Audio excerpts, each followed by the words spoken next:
Most coaches who have dabbled with ChatGPT, they think they know everything about AI. But the reality is none of us know everything about the AI because it's constantly changing. It's constantly evolving. And you see, this is the big problem. These coaches are literally drowning in information overload. They're inconsistently posting to their audience and they're failing to get the right message. And remember, the right message has to include your irresistible offer. And they're failing to get this message out to the right people. In other words, your ICP, your ideal client profile, at the right time on the right platform. But let's examine for a moment in this short video how it's going to work if we had the perfect employees available to us 24/7, 365 days a year. And of course, what I'm talking about is I'm talking about AI. But I'm talking about more than AI. I'm talking about an AI automation agent. So let's dive in. And without further ado, let's get started.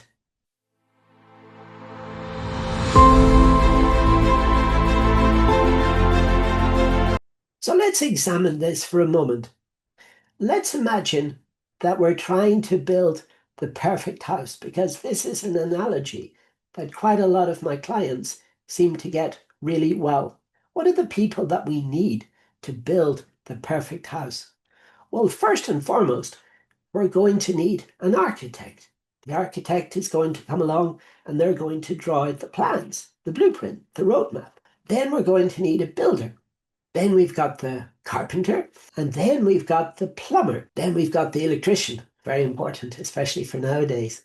Then we can think about some of the other things later on. But let's now see where this analogy is going. I want you to think back. I had an uncle, and my uncle was involved in construction. So what you would always see, if any of the times I went onto the construction site, I would normally see my uncle with his yellow safety helmet on and his tool belt around his waist, and he would have hammered. And he would normally have about 4 or 5 or 6 very long 6-inch nails inside his mouth.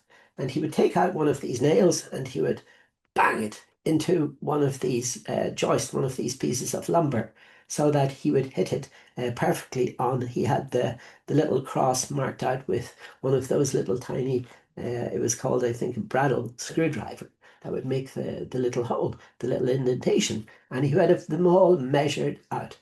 Now, I want you to think one step further, and then think about in the, what was it, in the 90s, we had something introduced called a nail gun.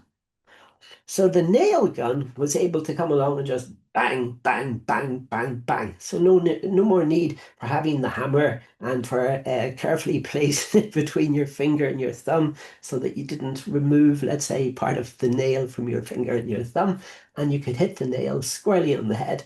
And instead, the nail gun would take care of this automatically for you.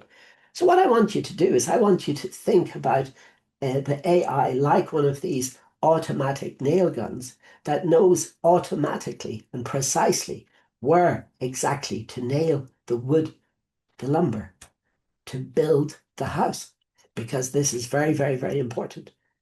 And now let's take this one step further. We're going to come back to this analogy in a moment, but I want to talk to you first about the blueprint. So this is the IC perfect roadmap. Now, why is it the perfect roadmap?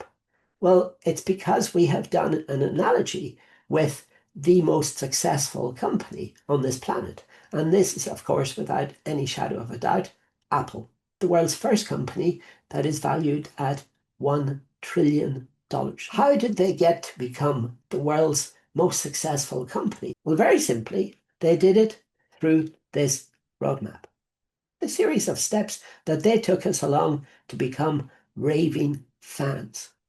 They started off with something called the iPhone, of which I've got 2 of them here on the desk in front of me. Why did they start off with the iPhone? It was a low barrier to entry.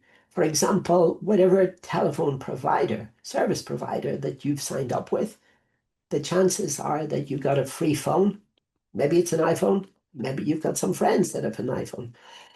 And the carrier might have been Orange, it might have been O2 if you're in the United Kingdom, it might have been AT&T if you're from the United States, it might have been Videotron if you're in Canada. But whatever that service provider is, they probably gave you a free mobile phone with your subscription. So you pay a certain amount of money to get voice calls. Who uses these phones anymore for voice calls? For voice calls, for data, for texts. And of course, the data is the most important. But anyway, so you've got all of these things, and then you can go out there and you can have this phone for a few dollars extra off your subscription fee. So this is like the free phone. This is the low barrier to entry. And from that, you think to yourself, oh, I want to have a device for taking down notes, for making notes. And then, of course, you think about the iPad. So the iPad, you can use the Apple Pen with the iPad, and then you can make notes. You can just write them, and then it will convert your handwriting into text, into OCR text. And then you think to yourself, hold on a second, I would really like to use this device for something more than entertainment, more than note-taking. I need to do some work in it. Perhaps you're a coach there, you work with the presentations, you work with the spreadsheets, the Google Sheets, and perhaps you work with the Google Docs. If not, it's a very good idea to start. But then you think to yourself, okay, so I need more of a workhorse. And then you're introduced to the MacBook Pro, the MacBook Air, whatever. They've got all different sizes and shapes and colors to suit every palette. They've really thought about everything. And then you're fed up spending lots and lots and lots of money with the chiropractor to fix that creak in your neck as you're constantly peering over, typing all the way low down. So what they've done is then they introduce you to the iMac, and the iMacs are splendiferous. I look at one at the moment. It's got a huge screen. It's like high up, so your neck is more elevated. And then you can think to yourself, wow, this is really nice. This is really comfortable. And then, of course, they've got all of the upsells. Like, for example, McDonald's, when you go in there and they ask you, you go in there with all the intention in the world of just getting one cheeseburger. And maybe in the old days it cost $1, but now it costs more like $2. And then so you go in there with your $2 and you're thinking to yourself, okay, I'm just going to get a cheeseburger. And then you come out having just spent $13, $14, $15, and you've bought yourself a cheeseburger, you've bought yourself one of their nice coffees, they have beautiful coffee, and maybe you've got yourself a wrap or a breakfast roll or something like that, and maybe then you've got some fries, and they've done all of their upsells. This is the way it goes. So you've just then been upsold. And the way that Apple does this is with their AirPods. Maybe it's their AirPod Max, maybe it's their Apple Music, their streaming service. Maybe it's the Apple TV, maybe it's an Apple Watch, maybe it's something else. But what they have just done is they've just converted you into raving fans. So how did Apple inspire the people? Because this is quite often, this is what gets left out, and this is why I've introduced this to the iCandor, this 8-step roadmap. And the inspire, this is the step where we inspire them, where we invite the people to take an action. And you see, this is essentially what sales is. And every single one of us is in the business of making money. This is why we're doing this. So coming up in the next video, we are going to show you step by step how to. First and foremost, we're going to talk about what I just mentioned. We're going to uncover Apple's missing step, which nobody else is talking about. So we're going to show you the exact step that Apple put first and foremost inside their perfect blueprint. And then we're going to show you how you can replicate Apple's perfect blueprint for your coaching business, step by step.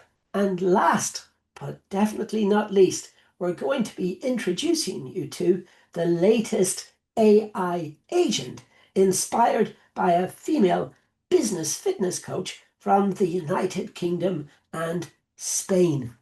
have a look at this. We're going to be uncovering this, and this is absolutely remarkable what you're going to be seeing. So when I say you do not want to miss this episode. And if you would like to get there faster, provided you are willing to turn up and hold yourself accountable, do the homework assigned to you, or pay us to do it for you as part of our Done For You program before the next workshop. And you can do this all unbelievably for free, provided you are ready to bet on yourself. So if you're interested and if you're ready to bet on yourself, then please click the links below. There are 2 links at the top of the description and also in the comments field. And we look forward to seeing you on the other side.